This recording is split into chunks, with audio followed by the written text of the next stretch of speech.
Hello नमस्कार साथियों, आप सभी लोगों का फिर से एक बार ज्ञान धन अकेडमी में हार्दिक स्वागत है। जैसा कि आप लोग जान रहे हैं, साइंस की बेहतरीन सीरीज हम लेकर आए हैं जिसमें महत्वपूर्ण क्वेश्चनों को इंक्लूड किया गया है। तो चलिए आज का एक क्लास शुरू करते हैं। और इस क्लास में लगातार हम अब पिछले इस क्लास से भी देखिए लगातार 10-10 क्वेश्चन ही लिए जा रहे हैं और 10 क्वेश्चन के 4-4 ऑप्शन होंगे और उन ऑप्शन पे भी चर्चा किया जाएगा। तो चलिए शुरू करते हैं आज का क्लास। चलिए पहला क्वेश्चन देखिए क्या है। पहला क्वेश्चन कह रहा है भारी जल का रासायनिक सूत्र, है ना। बहुत बेहतरीन क्वेश्चन है, ठीक है। कुछ क्वेश्चन ऑप्शंस लिखे हैं, इन ऑप्शंस की भी बात कर लेते हैं। चलिए क्या पूछ रहा है, भारी जल ना। तो भारी जल पहले बनता किससे है, चलिए वो समझते हैं, ठीक है। तो हाइड्रोजन के 3 समस्थानिक होते हैं ना, 1H1, 1H2 और 1H3, ठीक है। तो इसका नाम प्रोटियम, ड्यूटीरियम और ट्राइटियम। तो इसी ड्यूटीरियम से बनता है भारी जल और ऑक्सीजन के साथ क्रिया करा के बनाया जाता है। H2O क्या है, ये नॉर्मल जल का फार्मूला है ना, नॉर्मल जल का फार्मूला है। और D2O क्या है, यही भारी जल का सूत्र है, ठीक है। किसका सूत्र है, भारी जल का। एक्चुअली इसी को डी फॉर्म में लिख देते हैं ना, इसी को क्या लिखते हैं, डी फॉर्म में, ठीक है। इसी हाइड्रोजन को तो चूंकि ड्यूटीरियम है तो डी से इंडिकेट करते रहे, तो भारी जल का रासायनिक सूत्र क्या हो गया, D2O। और इसका नाम क्या है, ड्यूटीरियम ऑक्साइड। क्या है, ड्यूटीरियम ऑक्साइड। ड्यूटीरियम ऑक्साइड इसका पूरा नाम है, रासायनिक नाम ड्यूटीरियम ऑक्साइड। भारी जल फार्मूला D2O। और CH4 क्या है, CH4 मेथेन गैस ना। कौन सी गैस, मेथेन गैस। इसी को मार्स गैस के नाम से भी जानते हैं। NH3 क्या है, अमोनिया गैस। NH3 क्या है, अमोनिया गैस है, ठीक। तो क्या पूछा है क्वेश्चन, भारी जल का रासायनिक सूत्र। तो भारी जल का रासायनिक सूत्र क्या हो गया, D2O। चलिए अगला क्वेश्चन देखते हैं। अगला क्वेश्चन ध्यान दीजिए, बहुत बेहतरीन क्वेश्चन है ना। कह रहा है सबसे अधिक क्रियाशील धातु कौन सी है, यानी धातुओं में पूछ रहा है सबसे ज्यादा क्रियाशील कौन सी है। तो हम ऑप्शन लिए हैं 4, चलिए देखते हैं ध्यान से। सबसे अधिक क्रियाशील की बात करें ना, तो सक्रियता श्रेणी की, धातुओं की सक्रियता श्रेणी एक होती है जिसमें दिखाया गया कौन सी धातु कितना ज्यादा अभिक्रियाशील होती है। तो सबसे ऊपर कौन है इस श्रेणी में, सोडियम। फिर कौन, पोटेशियम। फिर कौन है, अच्छा इसका नाम क्या है, पोटेशियम। पोटेशियम है, फिर सोडियम, फिर कैल्शियम, कैल्शियम। और लास्ट से बात करें नीचे से, ये ऊपर के टॉप 3 है ना, टॉप 3 ऊपर से सबसे ज्यादा क्रियाशील पोटेशियम। अब नीचे से बात करें तो नीचे क्या है, Au। बीच में बहुत सारे हैं अभी, ठीक है। नीचे से कौन है, Au यानी सोना। और नीचे से जस्ट दूसरा चांदी। मतलब क्या, मतलब ये कि सबसे ज्यादा क्रियाशील पोटेशियम, सबसे कम क्रियाशील सोना। इसीलिए प्रकृति में सोना शुद्ध फॉर्म में आपको मिल जाएगा, उसमें अशुद्धियां नहीं होती धातु के रूप में, ठीक है। हाँ, कचरा कंकड़ पत्थर ईंट रहता है, लेकिन प्योर सोना आपको मिलेगा, उसमें प्यूरिफाई करने की जरूरत नहीं होगी। क्यों, क्योंकि किसी से कोई क्रिया ही नहीं दर्शाता। सबसे ज्यादा क्रियाशील पोटेशियम, ऑप्शन में ना हो तो सोडियम, ठीक है।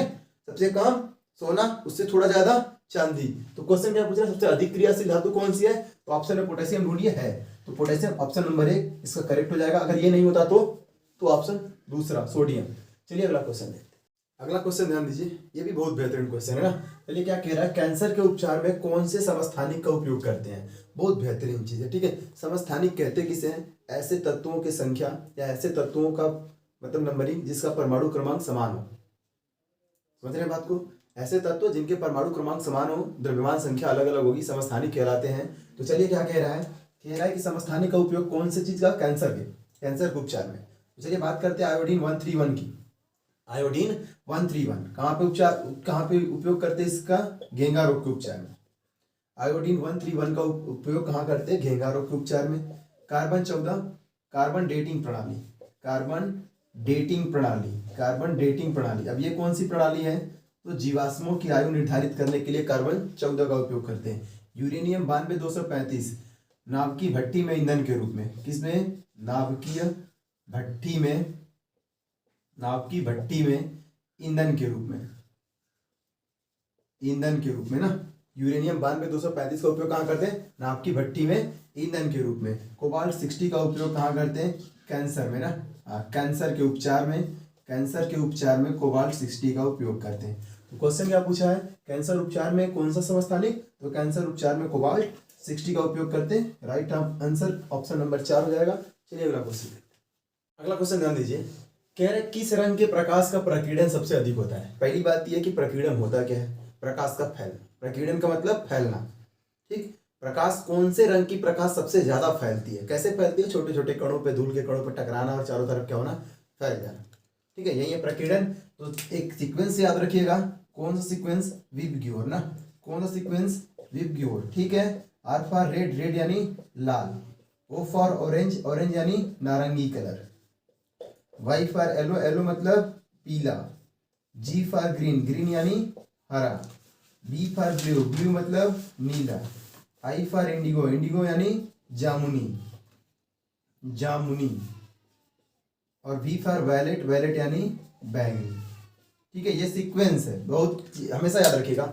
सबसे कम प्रकीर्णन किसका, लाल रंग का, सबसे ज्यादा किसका, बैंगनी रंग का, यानी सबसे कम किसका, लाल रंग का, सबसे ज्यादा किसका, बैंगनी रंग का। मतलब अगर पूछा जाए किसका सबसे कम प्रकीर्णन, तो लाल रंग का, सबसे ज्यादा प्रकीर्णन किसका, बैंगनी रंग का। बीच में सीक्वेंस याद रखिए, ऊपर से नीचे जाइएगा प्रकीर्णन बढ़ेगा, और नीचे से ऊपर जाइएगा तो प्रकीर्णन घटेगा।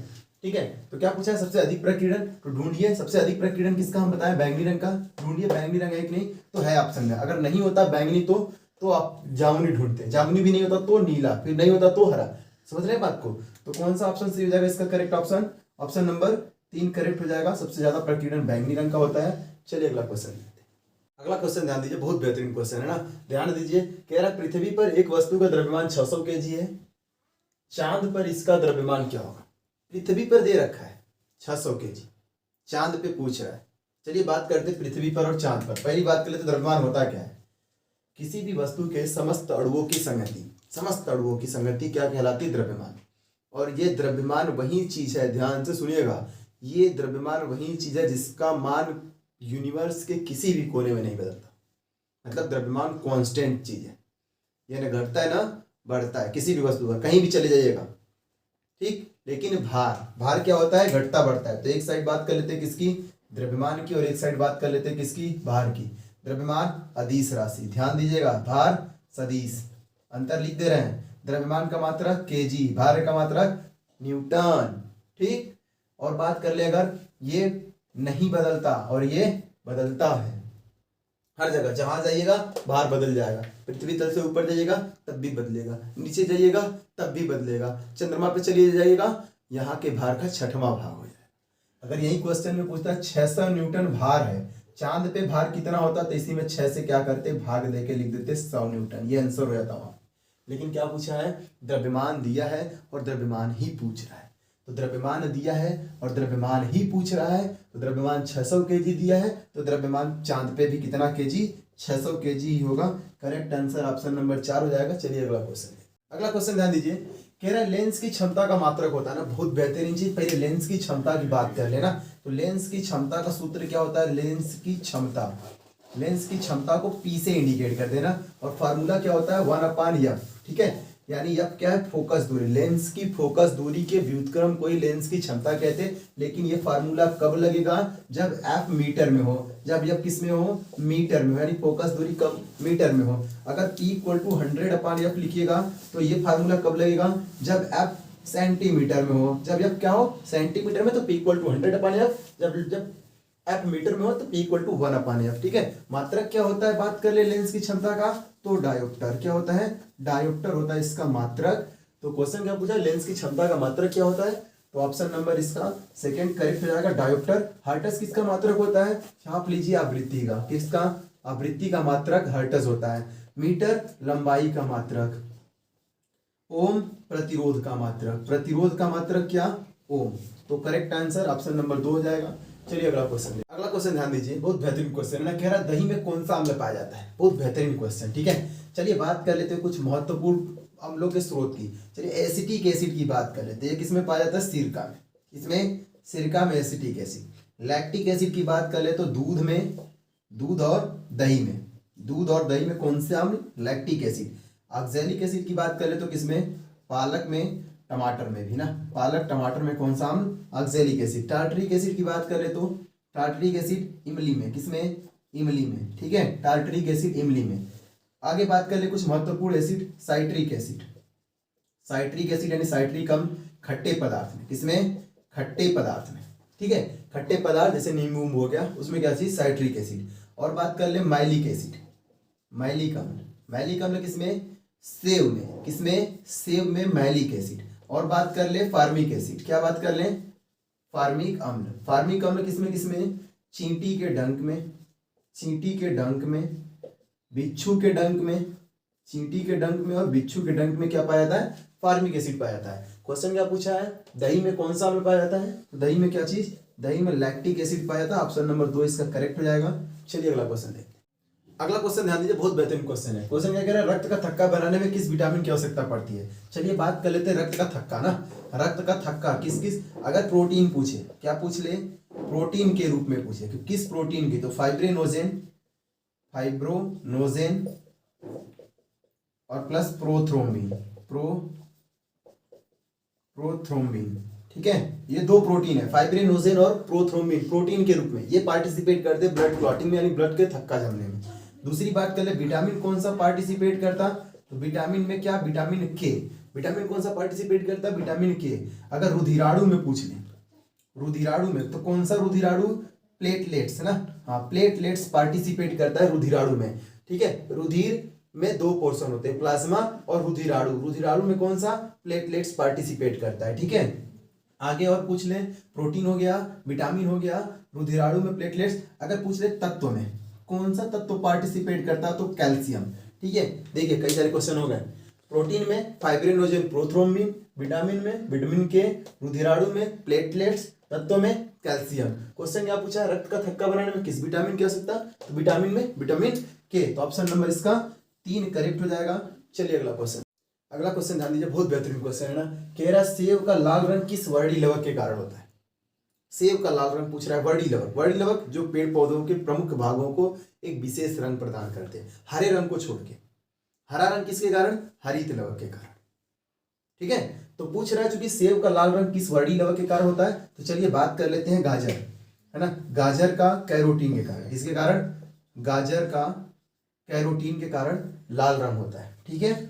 एंथोसाइनिन की बात कर लें तो यही है जिसके कारण सेब का रंग लाल होता है। सेब का रंग लाल किसके कारण? एंथोसाइनिन के कारण। लाइकोपीन की बात कर लें तो लाइकोपीन कहाँ पार्टिसिपेट करता है? टमाटर में, है ना। हाँ, टमाटर को लाल करने के लिए, टमाटर को लाल करने के लिए लाइकोपीन। जेंथोफिल की बात कर ले तो ये क्या है? हल्दी। हल्दी को पीला रंग प्रदान करता है कौन? जेंथोफिल। और कुछ महत्वपूर्ण लिख रहे हैं, पपीता। पपीता में क्या होता है?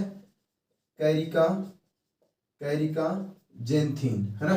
कैरिका जेंथीन, ठीक। जेंथीन भी लिखा होगा तो जेंथीन, कैरिका जेंथीन पपीता का पीला रंग के लिए उत्तरदायी है। एक और लिख लीजिए, चुकंदर। क्या लिख लीजिए? चुकंदर, बीटा नोन ना, बीटा नोन, ठीक। चुकंदर के लाल रंग के लिए उत्तरदायी कौन है? Beta known. यानी कुछ महत्वपूर्ण ये वर्णी लवक के नाम है। ये किसके नाम है? ये वर्णी लवक के नाम है और ये किसमें पाए जाते वो है। तो क्या पूछ रहा है? सेब का लाल रंग किस वर्णी लवक के कारण? तो सेब का लाल रंग एंथोसाइनिन के कारण। तो ऑप्शन नंबर 2 इसका करेक्ट हो जाएगा। चलिए अगला क्वेश्चन देखते हैं। अगला क्वेश्चन और आज के क्लास का ये आखिरी क्वेश्चन है। 10 क्वेश्चन हम लोग कंप्लीट कर लिए हैं। ध्यान दीजिए, बहुत बेहतरीन क्वेश्चन हम लिए थे और ऐसे ही क्वेश्चन आगे की क्लासों में लिए जाएंगे। तो चलिए आखिरी क्वेश्चन देखते हैं आज की क्लास का। रक्त का निर्माण कहाँ होता है? बहुत बेहतरीन क्वेश्चन है ना, कि ब्लड बनता कहाँ है शरीर में, ठीक। अक्सर लड़के कहाँ गलती कर देते, या तो प्लीहा या तो हृदय पे ही रुक जाते, आगे नहीं सोच पाते। तो चलिए बात कर लेते हैं रक्त की ना। तो रक्त का निर्माण कहाँ होता है? ध्यान दीजिएगा, निर्माण कहाँ होता है? बोन मैरो ना, उसी को कहते हैं अस्थि मज्जा। कहाँ पे होता है? अस्थि मज्जा। क्रिस 3 वाले मूवी में दिखाया गया है बोन मैरो वाली कहानी ना। तो अस्थि मज्जा में क्या बनता है? निर्माण होता है। अस्थि मज्जा कहाँ पे? हड्डियों, बड़ी वाली हड्डियों के बीच में खोखला स्थान होता है, जालीनुमा संरचना, वही होता है बोन मैरो। उसी में ब्लड बनता है, हड्डियों के बीच में, बड़ी वाली हड्डियों के बीच में। स्टोर कहाँ होता है? स्टोर कहाँ होता है? स्प्लीन यानी प्लीहा में। कहाँ पे स्टोर होता है? स्प्लीन यानी प्लीहा में, ठीक है। और पंप कौन करता है ब्लड को? ब्लड को पंप करने का मतलब शरीर के सभी अंगों तक कौन पहुंचाता है? तो वो हृदय पहुंचाता है, ठीक है। हृदय क्या करता है? ब्लड को सभी अंगों तक पहुंचाता है। तो हृदय मतलब रक्त से संबंधित ये कुछ चीजें थी। निर्माण कहाँ होता है? बोन मैरो में। और स्टोर कहाँ होता है? स्प्लीन में। पंप कौन करता है? हृदय। और रक्त को फिल्टर कौन करता है? फिल्टर यानी शुद्धिकरण। ध्यान दीजिएगा, किडनी यानी कि वृक्क। कौन करता है? वृक्क यानी किडनी। शुद्धिकरण किडनी करती है। ऑक्सीजन मिलाता है फेफड़ा। अगर ऑप्शन में किडनी नहीं है तो फेफड़ा आंसर सही होगा। अगर फेफड़ा किडनी दोनों है तो कौन सही होगा? किडनी सही होगा। ध्यान दीजिएगा, ब्लड डायलिसिस कौन करता है? किडनी करती है। क्या निकालती है? Uric acid. ब्लड से यूरिक एसिड को बाहर निकाल के फेंक देती है ना, ठीक है, मूत्र के माध्यम से बाहर निकल जाता है यूरिक एसिड। चलिए फिल्टर कौन कर दिया, वृक्क कर दिया। तो क्वेश्चन क्या पूछा है, निर्माण कहाँ होता है, तो निर्माण कहाँ पे होता है, अस्थि मज्जा में। तो ऑप्शन नंबर इसका 4 करेक्ट हो जाएगा। आज के जितने क्लास क्वेश्चन थे हम आपके सामने रख दिए। अगर आपको ये क्लास पसंद आई है तो क्लास को लाइक और शेयर जरूर कर दीजिए। चैनल पे नए हो तो चैनल को सब्सक्राइब कर लीजिए। मिलते हैं इसी तरह के बेहतरीन क्लास के साथ, तब तक के लिए।